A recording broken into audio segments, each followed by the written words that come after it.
So we've got one more story, and then I promise I will address that. Um, so speaking of Christopher Nolan, and he is arguably one of the um,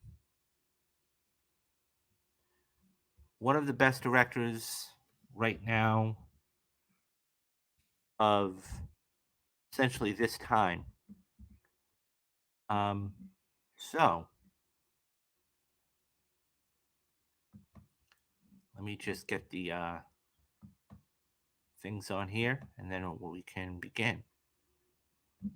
Okay, so Nolan, you were just talking about Christopher Nolan. Christopher Nolan is one of the biggest, best directors of all time right now, at least in the last 20 years. Um, so speaking of Nolan, he was just coming out, and from the THR, he says Christopher Nolan on why Oppenheimer can be seen as a quote horror movie. Christopher Nolan says he can understand why some might view his upcoming film Oppenheimer about the race to create the atomic bomb during World War II. Um, let's see, a horror film. Who led in Wired latest cover story? The Oscar-winning director, writer, and producer discussed the significance of J. Robert Oppenheimer and his role in the Manhattan Project, which saw him taking a lead in research and the development of nuclear weapons amidst the Holocaust. At one point, between discussing how artificial intelligence and nuclear advancements are different, the ethics of Silicon Valley, and why Oppenheimer is, quote, the most important man who ever lived, end quote, Nolan recalled a conversation he had with a fellow filmmaker about the tone of the film. It is an intense experience because it is an intense story. I showed it to a filmmaker recently who said it's kind of a horror movie. He said, I don't disagree. It's interesting that when you use the word Nazism early earlier, because I don't think that I've managed to put my finger on it. But as I started to finish the film, I started to feel this color that's not only in my other films, just darkness. It's there. The film fights against that. Speaking of the film's more difficult subject matters, the director noted, excuse me, with early screenings that he has seen some quote, some people leave the movie absolutely devastated, end quote. He continued, they can't speak. I mean, there's an element of fear that's there in the history and the underpinnings, but the love of the characters and the love of the relationship is as strong as I've ever done. In terms of how it fits in his body of work, Dolan agreed to the interviewer's assessment that all of his previous work has been leading up to Oppenheimer. With all of his films, he's, quote, trying to build what I've learned before, end quote. It's a story that, quote, has been with me for years, end quote. He explained, before adding the film's captured the most dramatic moment in history. I was relieved to be finished with it, actually, he said of how the movie's process and subject has emotionally affected him. But I enjoyed watching the film tremendously. I think you'll understand when you see the film. It's kind of complicated. It's kind of a complicated set of feelings to be entertained by awful things, you know, which is where the horror dimension comes in. Okay, let's let's talk about this because he said go back and say he got his vision finished. This is one of those films that is so important to not only the zeitgeist of society, but in general.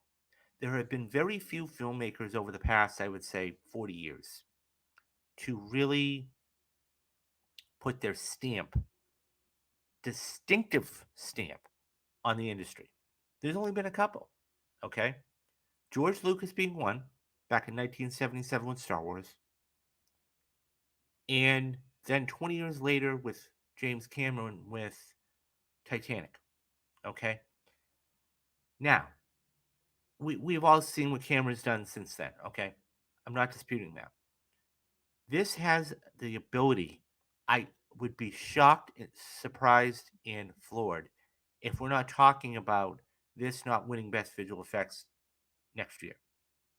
Because The thing is that Christopher Nolan is a filmmaker first and foremost. Okay, he loves the art of film. Okay, and so his stories, I mean, go back to Inception. I mean, it doesn't matter what movie you talk about, whether it's Inception or Memento or The Dark Knight, even, or Oppenheimer coming up, or Dunkirk or Interstellar. He is a storyteller. He knows what his arc is, and I think that this is going to be huge. And this is a chance to do. I'm not going to put numbers on it because but it has a chance to do a serious impact. So you know, I think that he is a remarkable filmmaker, and to call this a horror picture, I mean, look, you're dealing about difficult subject matter here. Let's face it, okay? I mean, you're talking about a nuclear bomb, the invention of a device that has changed the whole world. This isn't just saving the world like in a superhero film. No, this is saving the world. Okay? Because we could have gone down a whole other arc if this wasn't done. Right? Think about that for that's how and I know I'm being a little dramatic, but that's the truth.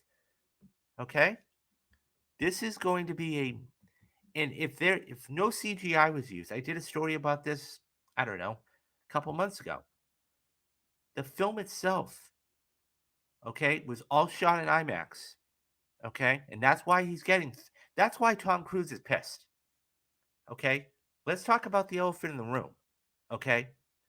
Tom Cruise is pissed because his film, and by the way, I can't wait to see it. Okay? But his film Mission Impossible is a franchise that's coming to a close over the next couple of years. This, there were scenes that were shot in IMAX. McCorley said that. But this is getting 3 weeks. Mission Impossible is only getting 1 week in PLF, premium large formats. That's Dolby, that's ScreenX, that's IMAX, those type of things. This is getting 3 weeks. That's going to bring more money in for it. Okay, so I mean, there's even that scene where it's a brief clip of the children lying down on the floor. I mean, that's what they were watching. They were doing drills like this back in the 40s and 50s. I mean, now it's a different thing, but still, I I hope. And look, you're only as good as your last movie, right? You're only as good as your last movie. And I think that people really want something else. They want to forget about Tenet. They really want to forget about Tenet. So if he can win them over with this, look out. I can't wait to see this movie. I mean, my anticipation is through the roof for this movie. I mean, of course, it's coming out the same day as Barbie, which is interesting because it's such a juxtaposition, right? You've got a movie that's so serious, and then you've got a movie that's so heavy, lighthearted. It's kind of funny, actually. Anyways, guys, what do you think about Oppenheimer? What do you Are you going to go see this in IMAX, or are you going to go see it in 2D? What do you think about the content of the film? Is this too heavy for you? When you see it, could you actually consider this to be a horror film? Let me know your thoughts down in the comments, and I'll get back to everybody.